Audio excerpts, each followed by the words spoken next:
4 ஆண்டுகளில் 27,76,000 மின் இணைப்புகள் வழங்கப்பட்டுள்ளதாக சட்டப்பேரவையில் அமைச்சர் செந்தில் பாலாஜி தெரிவித்துள்ளார். வளர்ச்சியை நோக்கி தமிழ்நாடும் மின்துறையும் சாதனை படைத்து வருவதாக பெருமிதம் தெரிவித்த அமைச்சர், அதிகரித்து வரும் மின் தேவையை கருத்தில் கொண்டு மின் உற்பத்தி திட்டங்களை விரைந்து முடிக்க நடவடிக்கை எடுக்கப்பட்டுள்ளதாக தெரிவித்தார். சூரிய சக்தி மின் உற்பத்தியில் தமிழ்நாடு அரசு தனி கவனம் செலுத்தி வருவதாகவும், இதில் தமிழகம் 10,100 மெகாவாட் மின் உற்பத்தி செய்து இந்தியாவிலேயே 4வது இடத்தில் உள்ளதாகவும் பெருமிதம் தெரிவித்தார். 10 ஆண்டுகள் அதிமுக ஆட்சியில் 2,20,000 விவசாயிகளுக்கு மின் இணைப்புகள் மட்டுமே வழங்கப்பட்டன. ஆனால் கடந்த 4 ஆண்டுகளில் 3,67,900 ஏக்கர் பாசனம் பெறும் வகையில் 1,82,000 விவசாயிகளுக்கு மின் இணைப்பு வழங்கி விவசாயிகளின் பாதுகாவலராக முதலமைச்சர் அவர்கள் திகழ்ந்து வருகின்றார்கள்.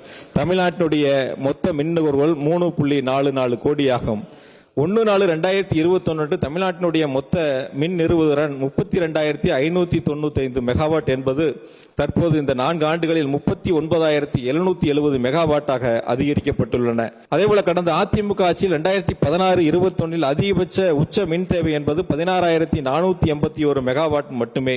அதுவும் 5 ஆண்டுகளில் 4 நாட்கள் மட்டுமே இந்த 16,400 மெகாவாட்டுக்கு மேல் தேவைப்பட்டன. ஆனால் திராவிட மாடல் ஆட்சியில் 4 ஆண்டுகளில் 142 நாட்களுக்கு மேல் 16,400 மெகாவாட்டுக்கு மேல் உச்ச மின் தேவையை அதிகரித்து வரலாற்று சாதனை படைத்துள்ளன.